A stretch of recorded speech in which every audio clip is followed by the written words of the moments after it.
why is it so damn difficult to innovate? You don't say it. You don't say anything about it. That's why it's better to be a speaker than an innovator. It's hard because innovation is hard because there's the status quo. The status quo wants to keep things the way they are. There is resistance because of the status quo, and particularly for larger companies that are publicly traded, very little innovation can pay off in 90 days, which is about how often publicly traded companies have to report. So all of these fight against it. And another factor is that many customers, or most customers, are asking for a better, faster, cheaper existing product. And very few are saying, well, throw away what you've done and start all over, because it means they will have to start all over too. So all these factors fight against innovation. Remington Rand used to make typewriters. You could argue they should be Apple today. Smith Corona made typewriters. They could be Apple. Or Kodak. Poor Kodak, right? Yeah. So they let in film. They resisted digital cameras. They're trying to make a comeback. I'm 61 years old, so my generation knows the Kodak brand. But would a millennial know what Kodak is? Probably not. I think some of it is because companies often define themselves in what they already do. And so if you build a typewriter, you believe you're in the typewriter business. But truly, you're in the communication business. So if you're in the communication business, and at one point, typewriter is how you communicate, okay. But if computers become how you communicate, then you should, then if tablets become how you communicate, or phones, you should always be jumping. But I think they define themselves as, we're in the typewriter business, or we're in the telegraph business.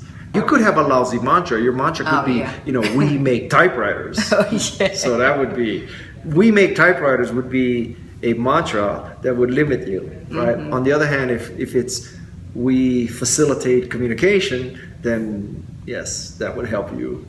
Open up your mind. Yes. Okay. There's realization and there's embracing. And those companies are the ones that's going to last for a long time. The companies that resist change are the ones that die, I think. A very good idea would be pretend that you don't work for the company. Pretend that you're two guys in a garage, or two gals in a garage, or a guy and a gal in a garage, and you want to create the product that would kill the company.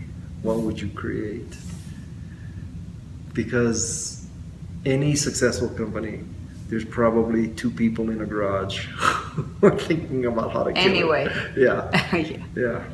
If you're an entrepreneur and you're waiting for a time where your technology is perfected, the market is growing, everything is inexpensive, and there's no competition, you should just keep working at the large company you're at, because that day is never going to happen. I mean, by definition, entrepreneurship is hard and it's risky, and innovation is hard and risky. So, that's what you're signing up for, and there's no way around it. And you mentioned previously that it's very difficult to find an example of innovation around large established companies. So you're always looking for the next big thing in these new garage kind of companies, the new ones, the ones that are just... Am I, or people? Because you're also an investor, right? Well, no, I'm really not an investor anymore. So what's your... what would you say is the next big thing coming? I have no idea. Listen, anybody who answers that, they're lying if they tell you they know. I have no idea. I think the closest thing to someone who could maybe make that call is Elon Musk. Elon Musk is the new Steve Jobs, but I'm not Elon Musk and I'm not Steve Jobs. I'm just a regular guy, But because you're so close to so many innovators, what's the conversation right now among them?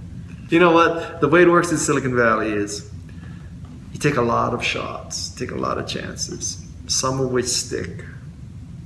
So you throw them against the wall, some stick, and you go up to the wall and you draw the target around them. You say, hit the bullseye.